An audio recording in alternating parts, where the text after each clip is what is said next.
The Red Dirt DnD podcast is brought to you by Pro Laser Cuts.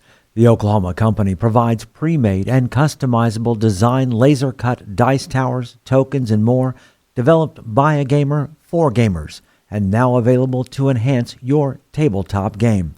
Pro Laser Cuts products can be found at many Oklahoma City area game stores, local events, and now available online at prolasercuts.com. That's laser and cuts with a Z, Pro Laser Cuts. And by SD Way Gaming, where dice goblins unite. Our friends at SD Way Gaming celebrate the beautiful dice players handpick for their games and splendor. SD Way Gaming has expanded to include many tabletop gaming varieties, accessories, and similar fun necessities to include a service for your dice addiction. You can shop for a variety of products at sdwaygaming.com or find SD Way Gaming on Facebook. Welcome to Red Dirt D&D. I'm Michael Cross, and I play Blackjack, a jackalope folk warlock. I'm Connor Shenold. I play Jaska, the Coyote Shifter Ranger. I'm Kiri Hester, and I play Billy, a bosom fighter! I'm Kim Cross, and I play Beatrix, a Tabaxi rogue. I'm Jody Payne, and I play Twitch Grimfoot, a rat folk necromancer. I'm Brooke Bullock, and I play Ziansi, a spiderkin cleric. And today, I'm also your dungeon master. Welcome to Tales from the Ironwoods. Or as we like to call it, Ziansi's Tale. Oh, wow.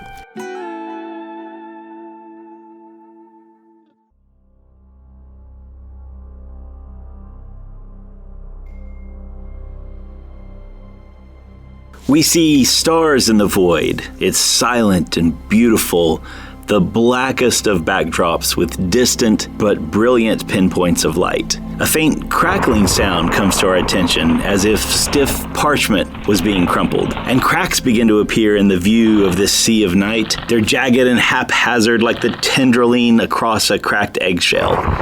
From those cracks, multicolored, turbulent, unstable vapors swirl forth and fade away until suddenly the black veil of the heavens breaks open and a massive vessel with menacing appearance bursts forth into this starlit void. It brings to mind a gigantic seafaring galleon, but seems fully enclosed, and instead of wood, seems to be made of black and silvery metals. The ship is sleek and angular with sharp edges. It has pointed fins of shimmering sailing canvas on the front and sides, and instantly, we know this is a weapon of war. Some magical, unearthly vessel of destruction. The ship sails by our field of vision, and as we turn to follow it, we see before us a vibrant planet of greens and blues and white clouds filling our vision. A moment later, apparently dropping out from the gargantuan ship, two longboat-style vessels with a single mast each, but obviously under some type of magical power, quickly descend to the world below, and we follow them down through the atmosphere, through the clouds, as they descend toward a forest of ironwood trees, which might look very familiar. Under the fall shadow of the ironwood trees, we see Twitch with his X marks the spot map in his hands, but his brow perhaps looks more furrowed than usual. Maybe it's frustration, maybe it's something else. Twitch, what's your mindset or your feelings or even your purposes right now? Well, I found the spot that's on the map, but I haven't seen anything. So I started walking around the trail that's on the map. I'm starting to think that this drawing that's on the map isn't the nut that I'm looking for. I'm starting to think it's a footprint of a chicken or something, or a wild goose maybe, because that's what I feel like I'm chasing after out here. Very good. Roll a perception check. 4. You're so caught up in your own thoughts that before you even realize it, you've wandered into a small clearing about 30 feet across. It's open to the sky above, and there are what look like two 20-foot longboats, but they're sitting perfectly upright. They have a single mast and a little cabin on them, each one of them. They look elongated and sleek, but also seem to have some type of metal plates on their sides. Of course, I'm in the forest looking for something that only exists in these woods, and I'm the one that finds boats in the woods of iron. It's worth it to look at the boats because it is in the woods and maybe what I'm looking for is around them. So I'll go investigate. Grimfoot. You take a couple steps forward, and just as you go to check, a shimmer happens nearby, and a familiar orange cat of the Feywild pops into view just a step or two away from you. It's Pumpkin. Help! They're chasing me! What's chasing you? And without warning, a humanoid creature appears right next to Pumpkin, grabs the Fey cat by the scruff of the neck, and yanks him up off the ground. Put him down. This attacker has physical features that perhaps you've never seen before. Its skin is a pale, sickly shade of gray with a yellow undertone. It has sharp, angular, almost elven features with high cheekbones. Its ears are clearly elven, except the backside curve of them are serrated. The skin looks tight across the face, and it seems to have no nose, just a small bump with 2 holes, reminiscent of where a nostril cavity on a skull might be. This particular individual has spiky black hair that's swept backwards as if she's spent all day in gale force winds. Your attention to detail, there is a small silver earring in one ear, and she's wearing studded leather armor that's been dyed a deep purple. Half a breath later, another creature of the same species steps out of nothingness, but this ghastly-looking humanoid wears flowing robes decorated with a scattered handful of shimmering crystal stones and silvery ruins. He has long black hair that's braided and draped over the front of his shoulder, nearly halfway down the torso, and wears a pair of silver, rune-etched braziers. This robed one quickly slaps silvery shackles around Pumpkin's forepaws and yowls in fear. And then 2 more creatures appear in flanking positions beside the first 2. Both look like warriors, and all 4 slowly turn their heads. Their eyes, almond-shaped, elongated, slanted, but sunk back deep in the skull, and they narrow with malice as they turn and look directly at Twitch. Run, Twitch, run! Go find the others! I'll send them back to you! And I turn and run and start my hiding thing I do in any pile of dead I can find. Fantastic. The rest of us, with Jaska's well-trained tracking skills, are beginning to understand the idiosyncrasies of the Fey-touched woods. You guys arrive back at the cave. You have trouble sleeping, what with the wish, dream, time loop thing that happened, but the night passes with no trouble. You're able to get up the next morning. Thoughts, ideas, discussions as you're here peacefully in the cave, the ironwoods outside of it as they were and should be. Do we wait here for Pumpkin and Twitch to come back, or do we try and go find them? You know, I've got to say, I'm really kind of not wanting to leave.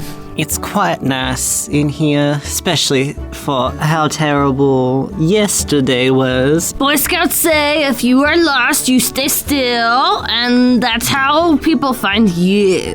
What are the Boy Scouts? No, boys, they are not trusted to do many things. So they perform little claps and they learn how to tie knots. They sit around tables and pretend to be other things, and they roll little bones and they fight pretend fights. I guess we'll wait until midday, and if they haven't shown up, we should probably find them. The Ironwoods are a weird place, and who knows what type of trouble Twitch has gotten into. I think that Billy's actually got the point. We wouldn't even know where to start to look. We should probably just stay here. We also know that Twitch knows that we've been coming back here, so hopefully Twitch will be back here soon, and we can then figure something out. Maybe we can have that day off. What all can we do in a cave? Do you want to help me train Mudman how to fight and die valiantly? I don't know if that's a game I want to play with Mudman. I've had enough of death. But there's surely gotta be something else we can do. Does anybody have like a game set on them? I actually do. I have playing cards. Okay. All right, I'm in for playing some cards. As Billy starts passing out the cards, anybody who wants to roll a perception check. 25. 15. 21. 12. Jaska, you hear it first, of course. A screaming, a yelling. Hey! Please be there, please be there, please be there! Jaska's ears perk up and she whips her head around to look at the opening of the cave. I believe Twitch has found some trouble, and she'll get up and go to the mouth of the cave. And the rest of you, milliseconds after each other hear it. Even a moment later, Billy hears it. Oh no, there goes my day off again. Bursting into the clearing that's 10 or 15 feet around the cave comes Twitch, just tearing into the clearing. Jaska! Hi, Twitch. Are you okay? Pumpkin! Just, Take a second, dear. Catch your breath. they got pumpkin! Roll initiative. Hey! 14 as well. My dex is +3. Give me a roll for... As is Yeah, mine. go ahead. Roll for Rollies. 24. What'd Billy get? 12. And Twitch got a... 19. And Ziansi got a... Natural 20 for a 24. So as you guys react to Twitch screaming into the clearing, this silvery mist swirls in the air and instantly dissipates to reveal this humanoid with pale grayish yellow leathery looking skin, sharp angular features, high cheekbones, elven looking ears except for the weird serrations on the backside, the face pulled tight, not really, though looks like a skeletal nose, and black hair that's spiked up in all directions. It wears a crimson metal cuirass breastplate that has several multicolored pelts of strange otherworldly creatures hanging as adornments from the armored shoulders and around its waist, and it has a great sword in hand with a jagged looking serrated blade, and it swings at Twitch. Didn't know they followed me. I'm sorry. I'm assuming that a 14 doesn't hit. 14 hits? It does hit. Oh my goodness. The tip of the blade catches Twitch. Ouch, for 12 points of damage. And then it is Blackjack's turn. He attacked Twitch. That's not very nice. I'm going to bonus action Hex on him. And he will have difficulty with dex checks from here on out. Disadvantage on those. Awesome. And 2 Eldritch Blasts. Can I, now that I'm alive and I've got Vin Weasel back, Yes. can I send him to give me the help action? Of course. All right. With advantage on the first attack. Red dirt die. On the red dirt die. Natural D20, 20? Natural 20. 20 points of damage. Does it matter whether it's force or necrotic? No. Second, when I don't get an advantage on this one, unfortunately, I think that's only going to be 11. That's a miss. All right. And I'm going to step 30 feet back. Retreating past the mouth of the cave, back Correct. into the cave? Yes. Gotcha. Ziansi and then Twitch. Ziansi is going to pray to Grandmother Spider to bless her friends and is going to bless Jaska, Beatrix, and Billy. So you get a D4 to attack rolls and saves.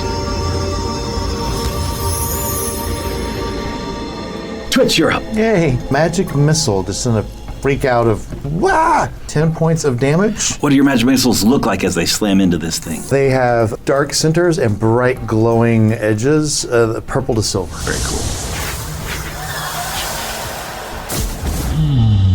I move. Yes. And then I do my bonus action hide if there's any kind of like dead pile of leaves or anything around here. You could dash off to the left or the right and still be in the trees. You could run straight into the cave, whichever you wanted to do. I'm gonna run to Jaska Okay, and kind of like try to hide by Jaska. there you go.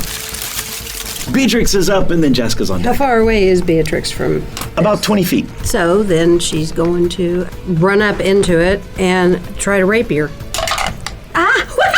Yes! Thank you very much. I got 20! Not 20. I got 20! Okay, double my sneak attack. 70 at 7th level, that's what, 46? That's 4, so I get 8. Yes, I'm going to use my new ST way. Yes, I am. You could use different dice if you want. You don't have to use the good ones. I got the sound of that. That's why I like it. 39 slashing. Ooh, that's incredible. He staggers backwards. He's barely staying on his feet. Excellent. And so then one more. 14 to hit? No. No. Misses. Okay. So I'll just slide out of the way there. Step on back. Awesome. Jaska. Jaska will step in front of Twitch, trying to block off as much as she can of the cave entrance. Yes. She'll grab out her bow and fire off a shot using her sharpshooter feat.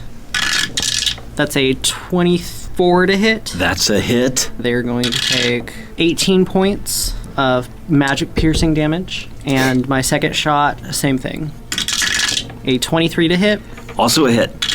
Max damage. 22 magic piercing. Jaska, one shot right in the throat. The other shot hits in an eye and it just drops it dead. I want his trinkets. His shiny trinkets. That's okay, because another burst of silver mist bumps in just to the left of this dead body of this first creature. This one, similar physicality, but is dressed in studded leather armor that's dyed a really royal purple and has a pair of short swords. It has spiky black hair that's swept backwards. It is going to, by DM's prerogative, roll with disadvantage because this is not the scene it expected to bamf into. Takes a swing first at Beatrix and misses with disadvantage.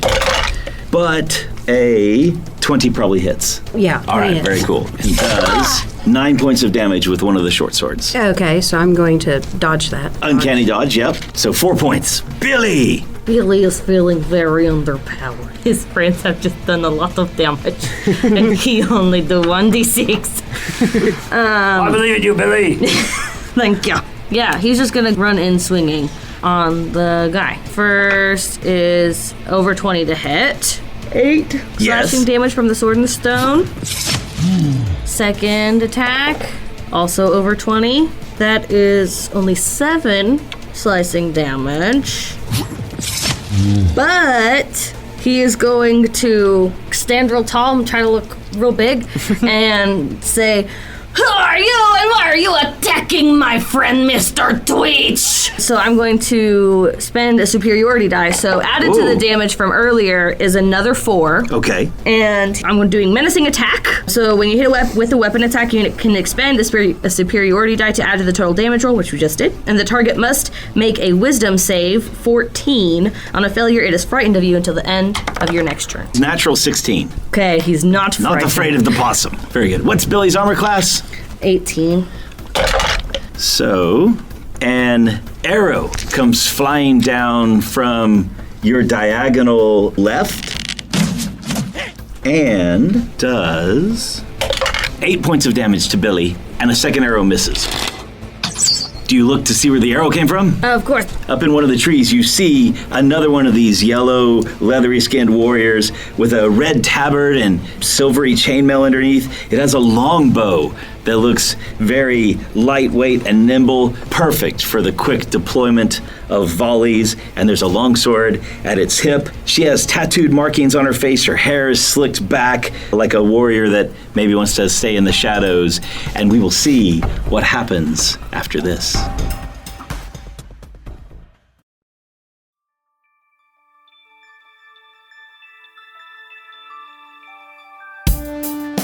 Greetings and salutations, my friends. I'm Michael Cross. So great to have a moment to talk with you during this mid-show break.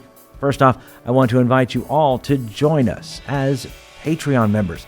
The money we raise helps us pay for things like the music and sound effects you hear on the show, as well as money to go to events and make new fans. When you become a Patreon member, you get our episodes 4 days early, bonus content, access to our Discord server, and full versions of our roundtable discussions. You'll be joining other fans like Scott Wise, Don Mills, Heath Mormon, and the Lady Kate. So join us right now at patreon.com/RedDirtDnD. Another way to support us is by getting your very own Red Dirt merchandise. You can find things like hats, hoodies, mugs, and t-shirts. Just click on the merch tab at RedDirtDnD.com or RedDirtRPG.com. Since 2020, the Red Dirt D&D podcast has been close to another Oklahoma actual play Dungeons & Dragons podcast, D20 to Curtain. And me personally, I've had a chance to work on stage with some of the actors on the show. So when you get done with this episode, you should check them out. Hello, fellow D&Ders. My name is Jerome. I'm Jennifer. I'm Jody. And together with our friends Kara, Timothy, and Jared, we are the cast of the D20 to Curtain podcast, where Oklahoma theater geeks and their friends hit record and explore our new addiction to Dungeons & Dragons. We think D&D is more than just a game. It helps us tap into the enduring power of storytelling. We combine live gameplay with behind-the-curtain episodes to share our experiences, insights, habits, discoveries, and passion for D&D with anyone who will listen. We hope D20 to Curtain will make you laugh, cry, maybe even make your experience at your table even more satisfying. Check us out anywhere you listen to podcasts or visit us at d20tocurtain.com or at D20tocurtain on Facebook, Twitter, and Instagram. We look forward to having you.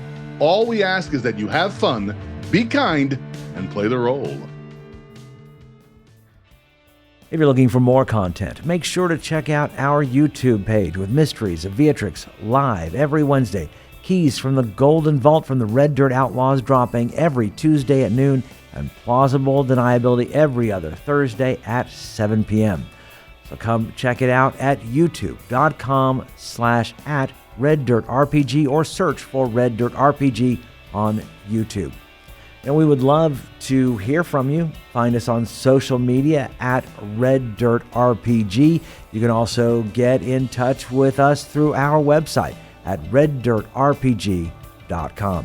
In the meantime, make sure and subscribe to this podcast and leave a comment on your favorite podcatcher so others can find us. All right, I think that's everything I need to tell you. Right now, let's head back to Red Dirt D&D.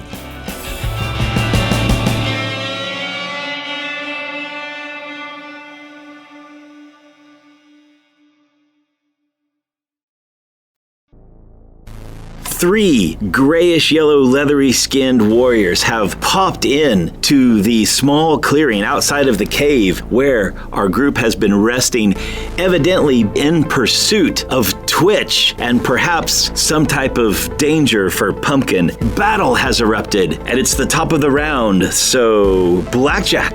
The first one's dead. Dead. The second one that's over by Billy, though, has been hit. Billy hit him? Yes. Let's move the hex over there, and can I get a little bit of help from Vin Weasel? Of course. 25 to hit. That is a hit. 20 points of damage. Second bolt, 14. That exactly hits. There we go. 10 points of damage. This creature actually takes a staggered step backwards. And is there more room back in the cave that I can move back 30 more feet? Oh, yes, I think so. Okay, I move back a little bit more into the cave. That's fantastic. The one in the crimson breastplate lies dead, so it's Ziansi's turn. So the one that Billy is on, I'm going to Sacred Flame it, so maybe a dex save. A 19. 19, all right, that saves, so the Sacred Flame just goes right past him. That'll be Ziansi's turn, I think. It is Twitch, and then Beatrix. I'm going to pop out of hiding, and the one that they've been hitting, I'm going to Toll the Dead.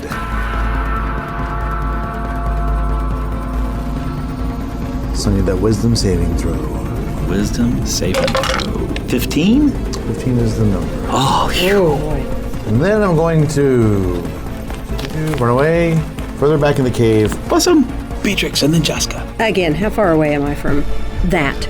The one in the royal purple leather armor is just right there, bamfed in right next just to right you. in me. That's what I was afraid of. Okay, well, then I'll try to rapier the guy. That's only an 11. That's a miss. Yeah, so I'll try again. Ooh, that's 13. And that scrapes off the leather armor. Well, heck. Okay, then I'm just going back out of the way. Jaska! And then Billy. You said there was one up in the trees? There is. Okay, so I aim my bow at that one. Going to use my sharpshooter. I don't know if this is pertinent, but if it is, attacking at long range for sharpshooter doesn't impose disadvantage, and my ranged weapon attacks ignores both half cover and 3/4 cover. Ooh, nice. So, first shot, that's a natural 20. The dice are on fire! 25 piercing damage. Jeepers. Wowzers. Wow. Right in the gut. Just deep shot. And my second attack, 15. That hits exactly. 19, and I use my sharpshooter again. Awesome. And that is it. and then we can have this not play out. But does he need to do a dex save to stay up in the tree? You're in my brain. Yeah, that's exactly what's going to happen. So, gonna roll a dex save. Natural 1. Natural 1. So, What are these earth trees? the first arrow hits it deep in the gut and it kind of leans over, and then the second arrow catches it in the shoulder and pulls it back that way. It loses its balance and starts to fall, but it's going to use a reaction, and halfway through the fall it bamps and then shows up right next to Beatrix, avoiding falling damage. Okay. Billy's turn. I'm gonna try to hit the guy. Mudman, you must die valiantly. Try to get him. Can I get Mudman to give me advantage? Of course. Did you really? I got an ass ready. Obviously, we're going to do a superiority die here. Okay, so let's do regular damage first. 12 plus superiority damage. 7 more, so 19 total. And then he is going to try to trip attack this guy. So DC 12 strength saving throw. No. He fall? Yes. Yay. So you slice him across the thigh and then back across the back of the calf. Let's see if I hit him again. Okay, that's over 20, but it'll just be single damage. So only 9 additional slashing damage. They only had 6 left, so describe how you take this out. I trip him. I get up and I walk across him to his face. And I say, "This is for Mr. Twitch." And just finish that. Well, that one doesn't get to go. So the last remaining one with the bow. He's the one that popped in next to me. Yes, indeed. Drops the bow, pulls 2 short swords, and attacks. 17? Hits. Okay, very cool. So, cool. Yay, my damage dice are great today. So excellent. 11 points of damage with the short sword. Is that after you've halved it? No. Yes, you I'm use uncanny dodging. Well, okay. yes, I will. I mean, I know you know I had, so that's why I was. There you go. Tell me every time because I forget. Absolutely. So, anyway. Okay, so and then natural 2 on the second, so miss. That brings us back to the top of the round with Blackjack. Bonus action Hex on him. And I'm going to run up on him and hit him with my dagger, non-lethally, with the help of Vinweasel. A 13. Misses. Okay. Yeah. I yell out, "We need to take this one alive!" It's Xeonci and then Twitch after that. All right, considering my friend just told me to take him alive, can I get in melee range of them? You can close on him, yeah. Okay, I'm gonna run up and non-lethally attack with a dagger. Actually, a whip. Let's go with a whip. That is a 26 to hit. 7 points of slashing. Twitch Grimfoot. I'm going to mold the earth and make it difficult terrain. What is that in this turn? The earth all bubbles and crumbles and dirt clods in like all around it, like a 5-foot square around it. Mm-hmm. Okay, making difficult terrain. Bringing us to Beatrix and then Jaska. I guess I can go up there and try to bip him with the. Nope, not at all. You need to stop fighting us. There's more of us than there are of you. 9. It's a miss. As I'm scooching back out of the way, I'm like, we're trying desperately to leave you alive. You can do it, Jaska. 30 feet of movement. She drops her longbow and pulls out one of her short swords to do non-lethal damage. Awesome. Exactly a 15. Yes, that's what you need. 6 for 7. If you knock him unconscious. Okay. Good job. Okay. So grab some rope and tie this dude up. Yeah, he drops. We tie him up with some rope. Hey, Beatrix, I feel you'd have the better shot at tying rope. I am so good with rope. Do you want to slide a hand for that Mudman rope? Yeah, go ahead, just for giggles. And I give you guidance. Mudman is very good at So ropes. that's my 4. If you remember. 25. Yeah, He's not helping. seems to be cinched up tight. And I use interesting fancy macrame knots on him to And, get him really. yeah. And Billy, let's go ahead and move him into the cave, and we can just. Why you tell me? You can cheer us on as I drag him into the strongest cave. out of all of us. This is hilariously true. And Billy will grab him by the tabard and just pull into the cave.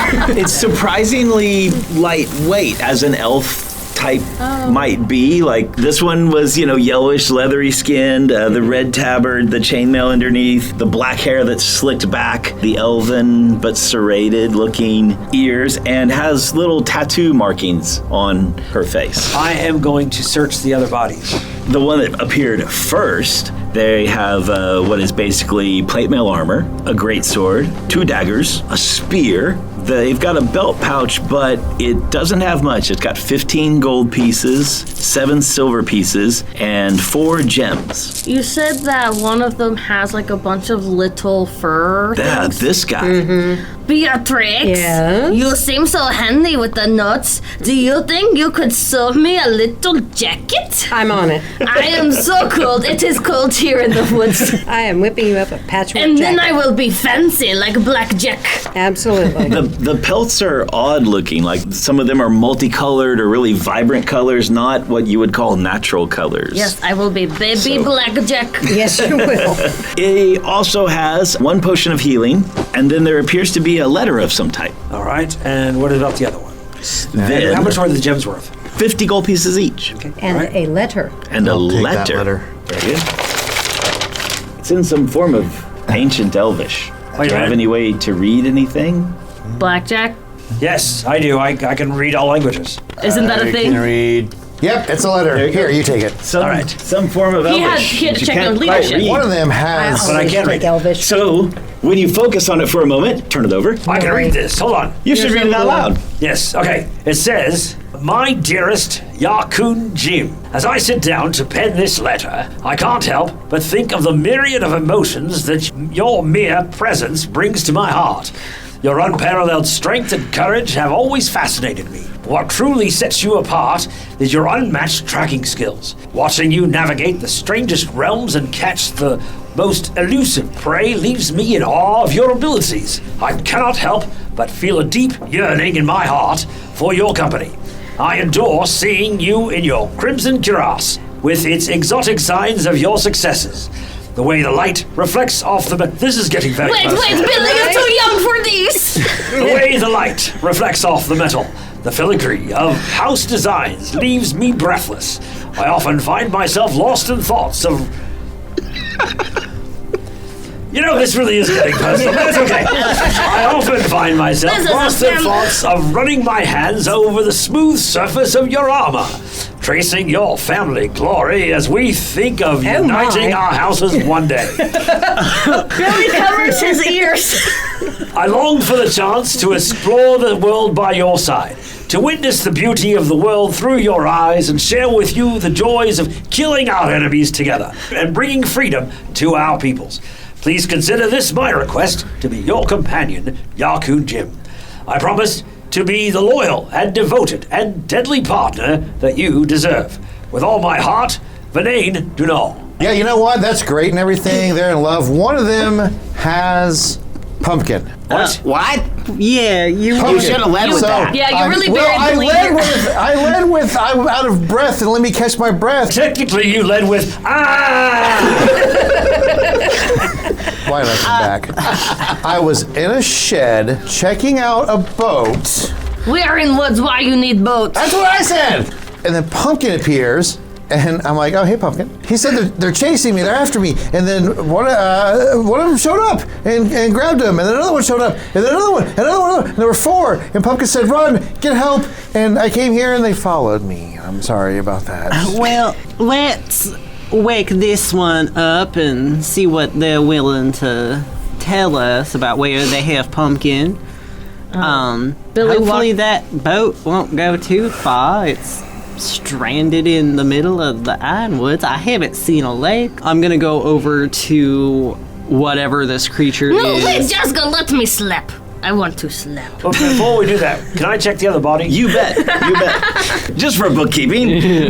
The other one that is dead has leather armor, 2 daggers, a short bow, and 30 arrows. It has a disguise kit, a poisoner's kit, some thieves' tools, a set of very fine clothes, almost of noble level in its backpack, another letter that when Blackjack reads it, is a writ of service referencing the Empire and the ship Zertamon.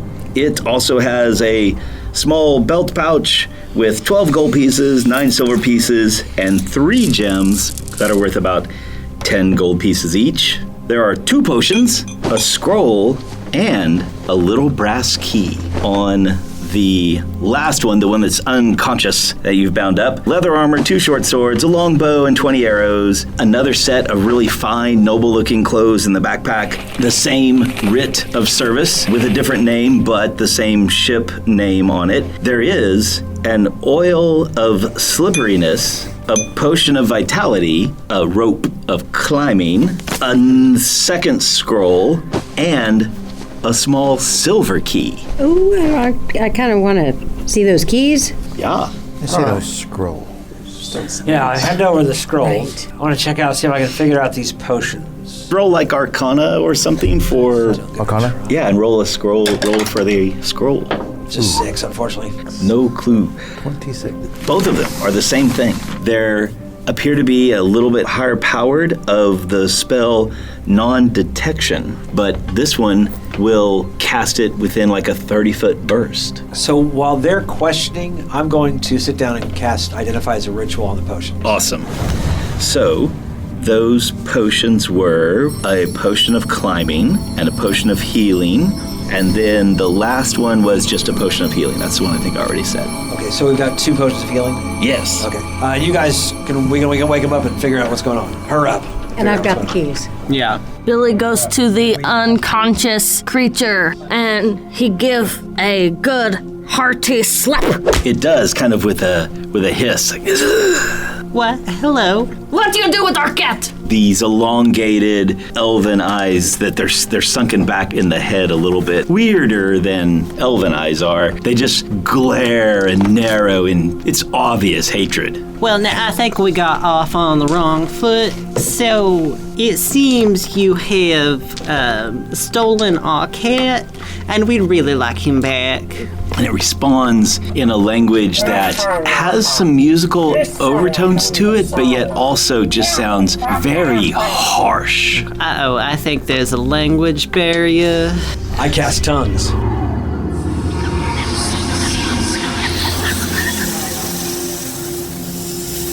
All right, and you completely understand me. What have you done with our cat? It starts to speak, and as the words come out, it stops because it realizes that you've cast some type of communication spell and that you can't understand what she is saying. And she says, "You'll never find," and then looks around knowing that somehow you have comprehension of that, and then just zips the lip. Billy, slap her. Slap! She shakes her head and then just smiles really, really big and says, "You have no idea." No, that's what we're trying to find out. Look, if you could just tell us what we need to know, then we'll just let you go. You have an entity loose here on your planet that will wreak devastation, and that cat knows the answer. All right, well, if you could get us to the cat, we can help you find out whatever is the problem here.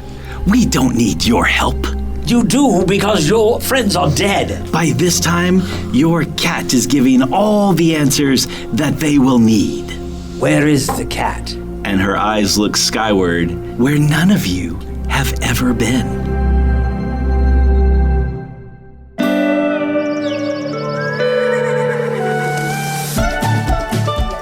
Red Dirt D&D Tales from the Ironwoods is Brooke Bullock as Zionsi and our Dungeon Master, Johnny Payne as Twitch, Kiri Hester as Billy, Connor Shenold as Jaska, Kim Cross as Beatrix, and I'm Michael Cross as Blackjack. The showrunner for Campaign 2 is Aidan Cross. Our theme music was created by the cinemagician PJ Castillo. Our incidental music comes from Jeffrey McBride. Our sound effects and additional music courtesy of tabletopaudio.com, Sirenscape, and Monument Studios. Dice for the Red Dirt D&D cast provided by SD Way Gaming. You can find us on Facebook, Twitter, at reddirtdnd.com. If you enjoy the new campaign of Red Dirt D&D, make sure to subscribe, rate us, and leave a comment. Also tell your friends about Red Dirt D&D. You can also support the show at patreon.com/reddirtdnd at whatever giving level works best for you. Join us next time as we travel farther into the Ironwoods.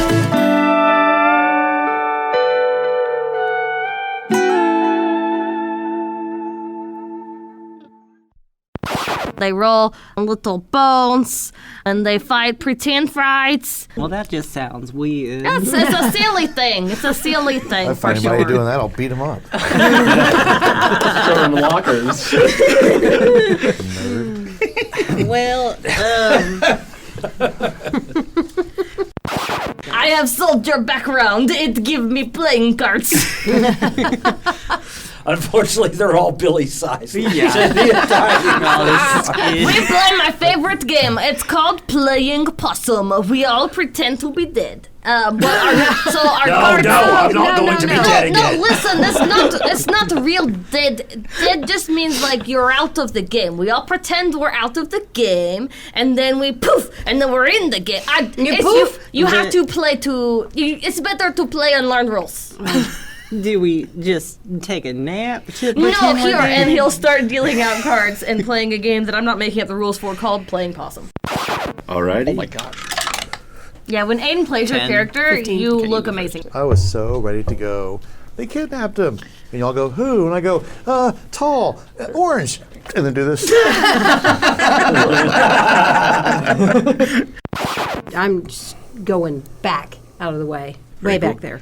When you step back away, leaving combat, they could take an attack of opportunity. Nope. Swashbuckler. Oh, swashbucklers! This is why I go the backwards. I hate them. How I feel, yeah. No, excellent move. So you step back. Moonwalk backwards into this. Did you really? I got an ass ready. Yeah, I hate this game. Listen, it's the frogs all over again. Wait, you're killing all my frogs. I see why everyone else went with psychological combat. And I walk across him to his face, and I say, "This is for Mr. Twitch," and just finish that. I love it. Yeah. Right down into the throat. Blood, blue, and death. Is So his not green, is not his, a Vulcan. Is his blood red? That's a really good question. I love the fact that it was blue because that means that Billy can't tell. Can't tell to me. I'm like, yes, my favorite color. And that. What color's elven blood? In fact, there are different colors of blood. Yeah. Because the auntie always keeps saying. I know, like, right? Goblin blood is black, and you know. That's right. So anyway. There you go. I didn't need that other superiority die. That was awesome. But I was ready to hold him down while you guys attacked him. Sit on his head. Billy's like, I got him. Natural 2 on the second, so miss. I get a feeling I'm in big trouble. That brings us back to the top of the round with Blackjack. All right. I say we let him go. How bad is this one looking? Roll perception. I say we keep him and interrogate. Interrogate him. That's what we're up into. 16. Yeah, this is probably just over a commoner's hit points. Actually, a whip. Let's go with a whip. That is a 26 to hit. Wow. I need a D4. There's a whip. Aiden rolls so well when he's not playing. And what was the damage? Playing someone else's character. 9. It's a miss. Oh God, 2 non-lethal damage.